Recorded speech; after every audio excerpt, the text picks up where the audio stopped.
Estamos ao vivo? Claquete. Vamos lá, sejam todos muito bem-vindos, gente. Quem está vindo pela primeira vez, hoje é um dia que a gente estuda sobre mediunidade. Hoje é o dia que a gente tem o único estudo aberto, né? Temos um aviso também. Segunda-feira nós temos o nosso estudo. Daqui a 2 semanas ele está aberto ainda, mas daqui a 2 semanas está encerrando as inscrições, que é para a formação do grupo mediúnico. Tá? Daqui a 2 semanas já estamos encerrando, aí vai ser fechado também. E o estudo de hoje, terça, vai ser o único dia aberto ao público, tá, gente? Outro aviso que a gente sempre dá sobre os alimentos. Toda vez que vocês vierem, o Fernando já está lá me dando um ok. Toda vez que vocês vierem terça-feira, vocês podem trazer alimentos que a gente recolhe para distribuir, tá? Sempre lembrando. E as balas, pirulitos e afins que a gente também está recolhendo para o Natal. Também sempre dando esses avisos. Muito bem, tá? Hoje então a gente vai seguir nosso estudo sobre o livro Mediunismo, recomeçando. Quem quiser perguntar, pode perguntar, deve perguntar para a gente conversar bastante, poder interagir bastante. Bom, a pergunta então. A pergunta para Ramatiz. Segue o estudo, gente.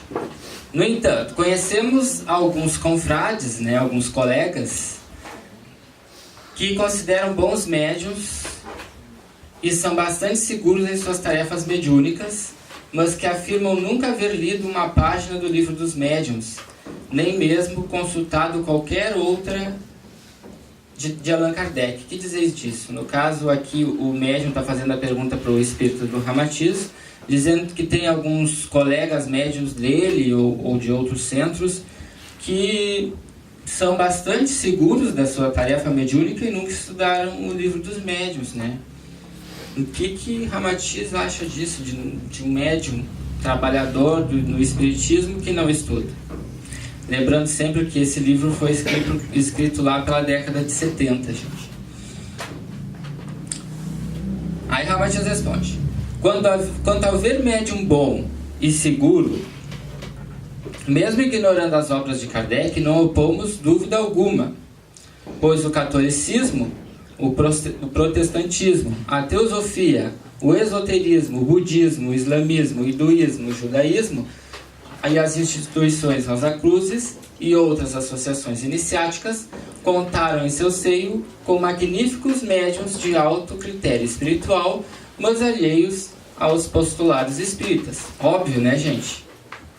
O espiritismo nasceu em 1857 e o catolicismo nasceu lá depois que Cristo, na verdade, o cristianismo nasceu a partir da morte de Cristo e o catolicismo só por volta do ano de 200 depois do Cristo.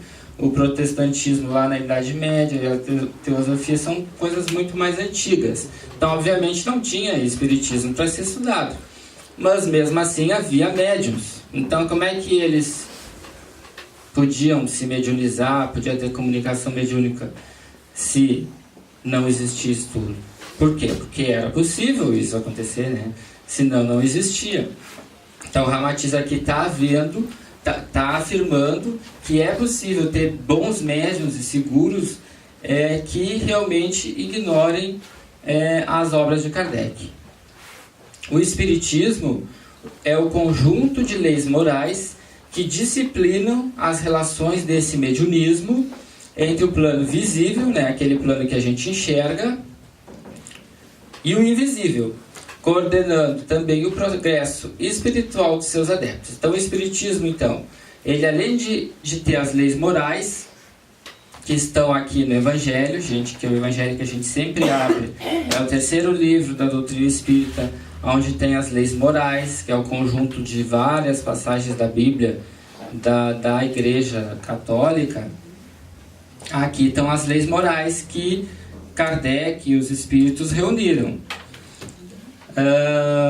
Então, o espiritismo reúne as leis morais, disciplinam as relações desse mediunismo entre o plano visível e invisível. Aí entra o livro dos médiuns, coordenando também o progresso espiritual dos seres. Mas os fenômenos mediúnicos começaram a ocorrer muito antes de ser codificada a doutrina espírita.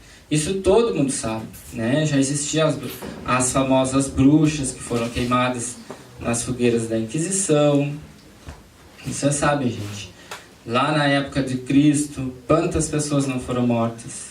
No Egito, nos magos brancos, e antes, e na mesma época, os magos negros, né? Todo mundo sabe que já existia mediunidade. Isso é um fenômeno que sempre existiu, muito antes de Kardec. Então o Espiritismo ele veio apenas para codificar, deixar bem claro como é que funciona, como é que são as leis, explicar, deixar certinho, né? Como é que funciona isso, aquilo, aquele outro, para disciplinar o médium. Não quer dizer que não existissem médiums antes do Espiritismo. Na verdade, o Espiritismo não criou a mediunidade, ele educou, né, procura educar os médiuns a fazerem o melhor possível com a mediunidade. Sem dúvida, tendes de distinguir que o mediunismo é manifestação que pode ocorrer independente do Espiritismo. O primeiro é uma faculdade que pode não estar sujeita a doutrinas ou religiões. Então, o mediunismo, você sabe, o mediunismo, o fato de tu poder te mediunizar, te incorporar, independe da religião. É ou não é? Vocês sabem que nas igrejas evangélicas, pentecostais, acontece mediunidade. Vocês sabem, né? Onde existem, que eles chamam de incorporar, não sei o nome exatamente que eles chamam de incorporar o Espírito Santo, mas é como se fosse, né? Independente, é um tipo de mediunismo. A Umbanda é um tipo de mediunismo, Candomblé, Quimbanda, e outros variados tipos de doutrinas. Então o mediunismo independe do Espiritismo. O primeiro é uma faculdade, ou seja, o mediunismo, que pode estar sujeito a doutrinas ou religiões. Segundo, é uma doutrina. Então o Espiritismo é uma doutrina. Por que o Espiritismo é uma doutrina? Porque reúne a moral, estudada através do Evangelho, que já mostrei para vocês. Ele reúne a parte filosófica, que é o livro dos Espíritos, que é o primeiro livro, que foi lançado em 1857. Dos 5 livros que Kardec lançou, foi o primeiro, a parte filosófica, aquele livro que explica a vida após a morte, como é que a gente faz, da onde a gente vem, por que a gente reencarna, por que a gente reencarna e depois para onde a gente vai e tal. Isso tudo está lá explicado no livro dos Espíritos. Essa é a parte da filosofia espírita. A parte da moral espírita está explicada no Evangelho, segundo o Espiritismo. E a parte que aqui o Ramatiz não colocou, a parte da ciência espírita, está no livro dos médiuns. A parte da ciência, que é a parte onde Kardec estudou o fenômeno mediúnico, onde ele foi lá, olhou as mesas que giravam, que rodavam, as cadeiras, olhou os quadros que batiam nas paredes e se levantavam, as pessoas que levitavam e etc. E foi lá, estudou o fenômeno e transformou isso em ciência. Então, por isso que o Espiritismo tem esse caráter doutrinário de ciência, filosofia e religião. Tá? Por isso que se chama uma doutrina. Tá, gente? Essa parte inicial do Espiritismo, eu vou procurar trazer para vocês daqui uma ou duas semanas, que a gente vai começar a introduzir na terça-feira o livro dos médiuns também, além do livro do mediunismo. Tá? A gente vai dar uma mesclada nos 2 livros. A finalidade principal do Espiritismo, então, é a libertação do homem dos dogmas asfixiantes e das paixões escravizantes. Então, o Espiritismo veio para libertar o homem, porque na época, o que tinha? Quem é que imperava em 1857 na Europa? Alguma ideia? Qual era a religião? Quem que vocês acham? Católica, né, gente? Católica imperava. Então a católica era cheia de dogmas. Então o Espiritismo, quando surgiu, foi uma luz enviada né, para abrir a mente completamente daquele povo, né? Nasceu lá na França, então quando Kardec lançou o Livro dos Espíritos, abriu a mente do povo, né? Depois foi transferido para o Brasil, aqui, quando o Bezerra de Menezes começou a estudar o Espiritismo, já algumas décadas depois para o Chico, e hoje a gente vê o Espiritismo mais aqui do que na Europa, né? Mas o Espiritismo veio com essa missão de libertar o homem dos dogmas, de tirar essa coisa do esperar dos outros as coisas, de esperar da igreja, né? Que a gente esperava a salvação, né? Ia lá, fazia errado, se conversava com o padre, está perdoado. Aí ia lá e errava de novo. Aí, agora eu posso errar porque o padre já me perdoou. Na outra semana, errava de novo. E aí depois ia lá e pedia. E aí a gente estava sempre naquilo, né? Pagava com o dinheiro. Quanto mais dinheiro eu desse, mais salvo eu estava, né? Então o Espiritismo veio trazer a luz, né? Que não era o quanto de dinheiro que tu pagasse, e sim o quanto de bem que tu fizesse, né? Quanto de caridade. Ele veio retirar completamente, tanto que a igreja enlouqueceu, né? Na época foi uma loucura. Queimaram vários volumes do Livro dos Espíritos, né? No ato de fé em Barcelona, um ano, 2 anos depois do lançamento do Livro dos Espíritos, o Papa mandou queimar o Livro dos Espíritos. Na Espanha fizeram um fogaréu medonho para queimar os livros do Kardec, coitado, né? Só que aí chamou tanta atenção o fogaréu, né? Que o povo resolveu querer saber o que estava queimando, e aí foi pior, né? Os caras ficaram apavorados, vamos queimar os livros dos Espíritos. Aí os Espíritos disseram, não, deixa que queime. Que aí chamou a atenção do povo, né? O povo disse, se estão queimando, alguma coisa tem. Já tinha pessoas que já estavam querendo sair dessa questão dogmática, abrindo os olhos para o futuro, abrindo a mente para a questão religiosa. E aí o Espiritismo foi se propagando cada vez mais, e aí foi lançando o Livro dos Médiuns, Evangelho, Céu e Inferno, a Gênese, são os 5 livros da doutrina, né? Foram lançados em decorrer de 12 anos. E aí depois foi todas essas obras de Kardec, gente. Então aqui Ramatiz ele responde nessa época dos anos 70 que existem bons médios realmente de fato, que pode existir uma boa mediunidade sem estudo. Realmente pode existir médios bons que não necessitem estudar até essa época. Mas eu lhe pergunto para vocês hoje, 50 anos depois que esse livro foi escrito,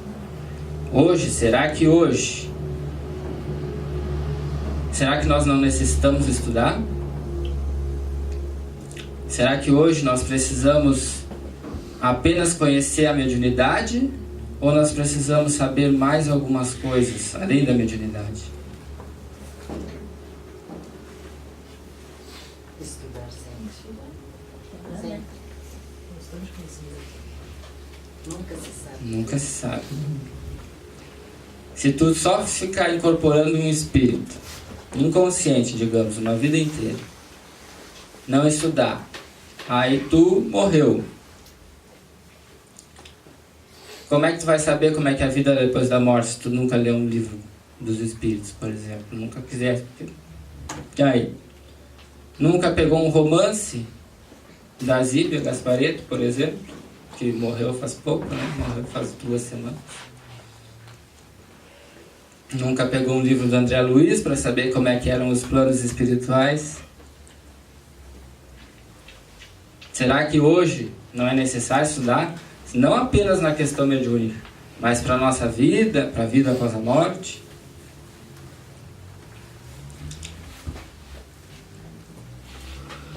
Agora uma pergunta para vocês.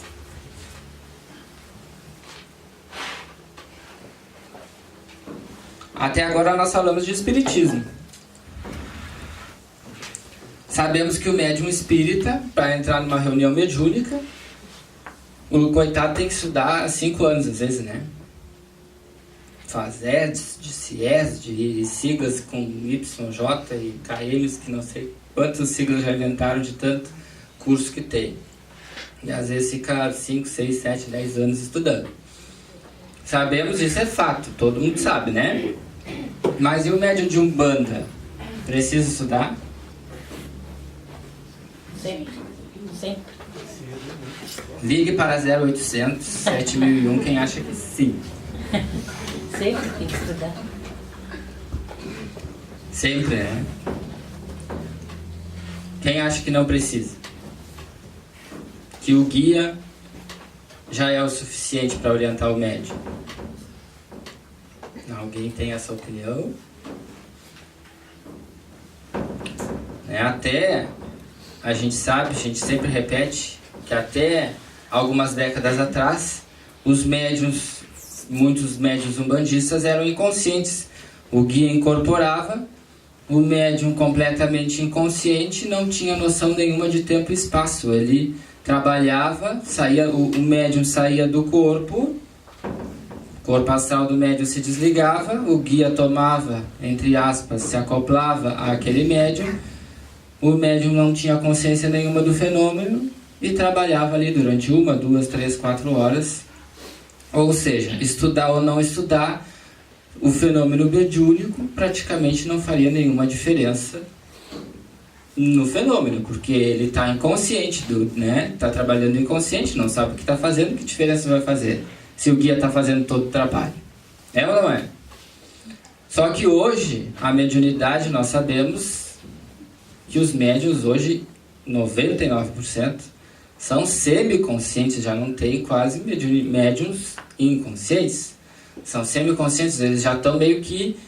O guia está ali incorporado, mas o médium já tem uma certa consciência, já está ali meio abobalhadinho, já consegue meio ver, já tem meio consciência do fenômeno, na gira, na consulta, quando está conversando com alguém. O guia está falando com o paciente, mas ao mesmo tempo o médium está conseguindo meio também escutar o que o guia está falando e o que o paciente está falando. E aí o guia sai do corpo do médium depois do trabalho e o médium meio que lembra o que aconteceu ali, né? Meio que lembra. Antes, quando era a mediunidade inconsciente, o guia se foi-se embora e o médium não lembrava de nada. Hoje isso é quase impossível, quase, né? Vocês podem perguntar para os médiuns aí, quase são semiconscientes. E alguns são conscientes, completamente conscientes. Então hoje, médium de Umbanda precisa estudar? Precisa. Hoje nós vemos as casas de Umbanda cada vez mais incentivando os seus médiuns a estudarem os livros de Kardec. Para vocês verem que coisa mais linda. Já mais de 20 anos atrás, uma senhora que era